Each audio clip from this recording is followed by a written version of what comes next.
So Tegan doesn't like strollers whatsoever, but we're on a 5-week trip, so Justin and I didn't want to have the burden of having to 100% carry her the entire time. So I went and I bought a second-hand stroller for $15, and this is what we got. This rickety stroller. The stroller's not rickety, it's the cobblestone. Well, it's a little bit of both. This hilly city is not ideal for this, but what's awesome and totally worth the $15 is that we get to put the super heavy book bag on the stroller along with our food bag, the toy bag, our extra small rucksack. It's fantastic. It's really funny though to watch Justin navigate this and push this around on the cobblestone and the tram railway. Look at the wheels.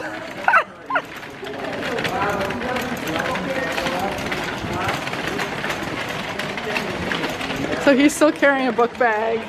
I've got Tegan and also a smaller day bag, but this is just fantastic. Look at those wheels. We're going downhill here. You should just throw it. It'll just roll down. Look how steep that is. It's better than walking up it, which is what we do when we got here. I know. Alright, so we got our rental car and we have left Lisbon and we are now on our way to Salamanca. First we're going to stop in a town called Monsanto and we might make another stop or two, but that's the only stop we have planned.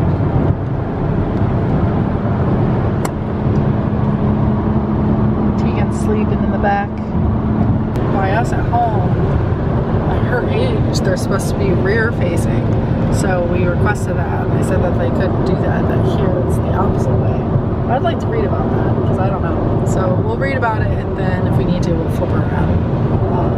Obviously, we don't want to get in trouble here with their rules, but it's strange. So we stopped in the town of Monsanto on the way to Salamanca. This is one of the oldest towns in Portugal. It says that it hasn't really been changed in hundreds of years. And it's kind of built in and amongst all these boulders.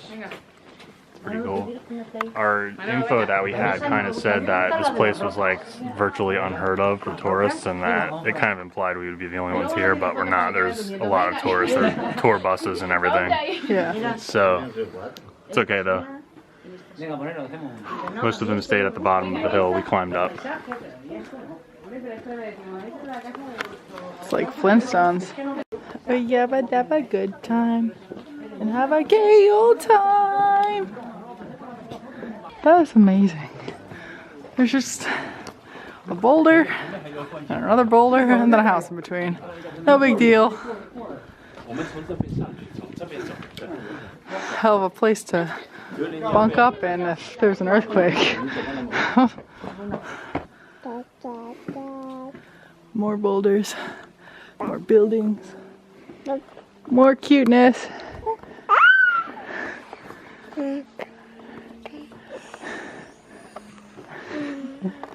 So there's a gigantic boulder here. See the people walking by so you can get some perspective. And then a little house on top. Then another boulder, a house, and then another boulder. Alright, so you can see homes built around a boulder there. It's a very pretty view from up here. See more boulders.